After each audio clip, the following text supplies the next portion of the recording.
Today we want to talk about CBEX.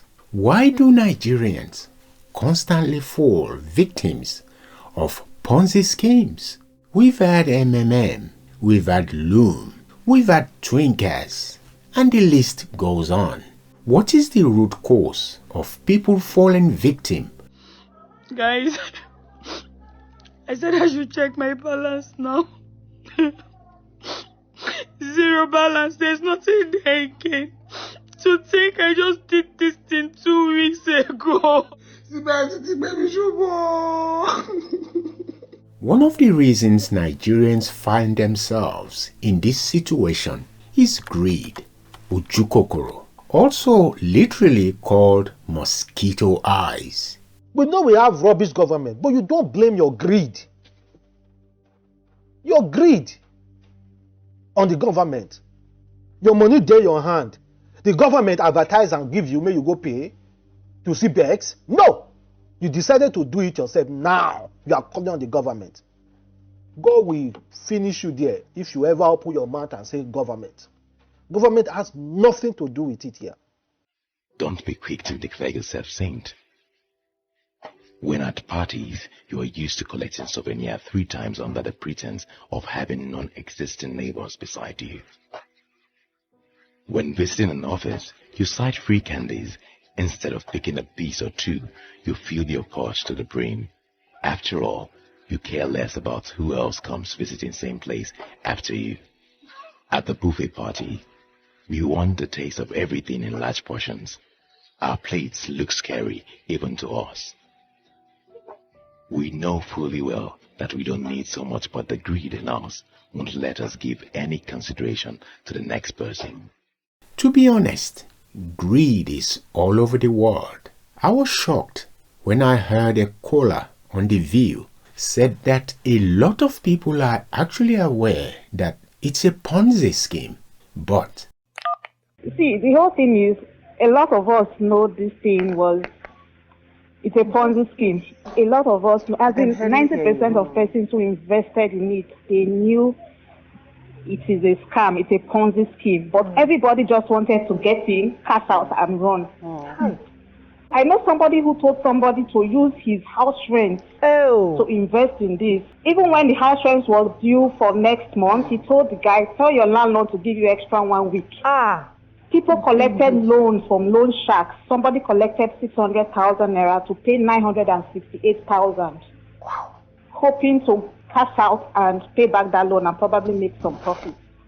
So we all know what we are doing. A lot of persons know. By next month or a few months from now, another one will come out. A lot of persons who have lost now will rush into that one, hoping to get their money fast and run away. What does that say about us as people? You cannot go on with this me attitude.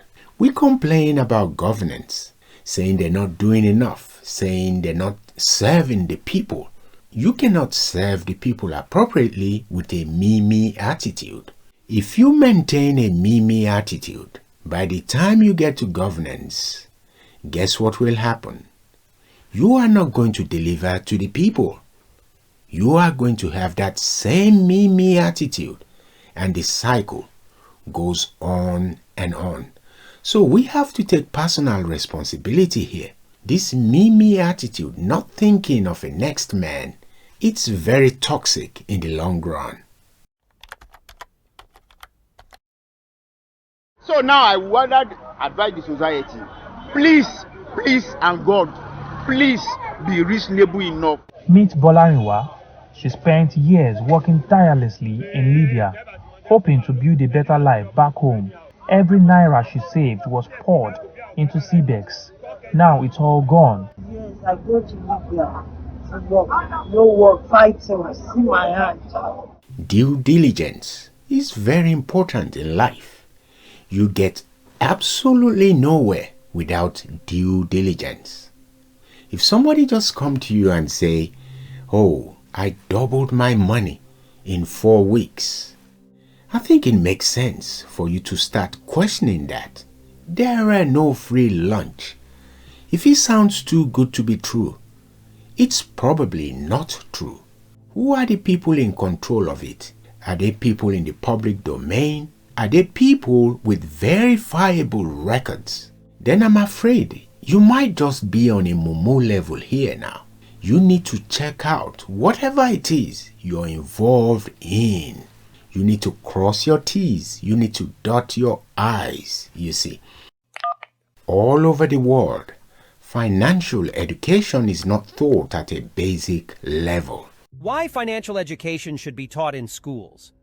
Did you know that most schools never teach you how to manage money? That means most students graduate with no idea how credit works, how to invest, or even how to budget properly. Instead, they learn about mitochondria, poetry, and ancient history.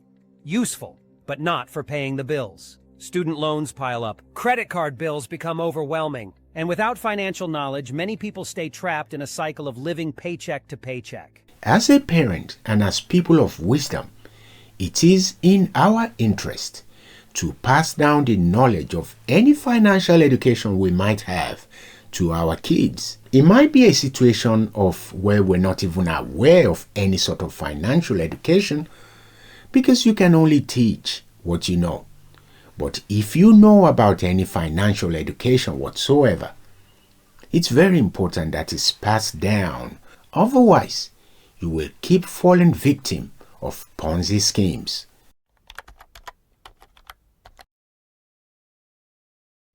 People who expect too much from people really don't even have anything to offer. They are empty. Just empty people. Imagine my brother, my senior brother, is in Chicago and we are suffering like this. Do you know his condition? Imagine the whole of last year, he just sent us one miserable car. Yes, there are people like that. He just sent us. Do you know that miserable car he sent you almost made him lose his accommodation? Somebody give you 10,000, say, now wow, I was so disappointed. We need, as a society, to work hard to get rid of this idea of a handout mentality. Poverty is rife in the land. I understand that.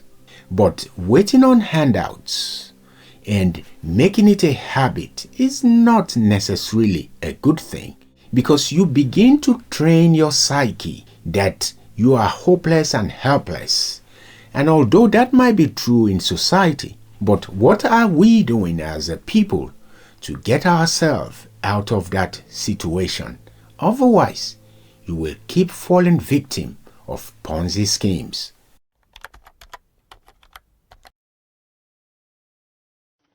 So people will say, failed government, failed government. Now corrupt system, they make this kind of thing they happen. Corrupt this, corrupt that, corrupt this. Now fellow Nigerians, they make this kind of thing happen. Don't blame it on the government. Nobody forced you to go and put money there. We are in a society where people are waiting to scam you, where people want to easily have one over you. This is one of those sort of scams. The government cannot be responsible for everything. We need, as a people, to be the change we want to see. Please give me a like and a follow.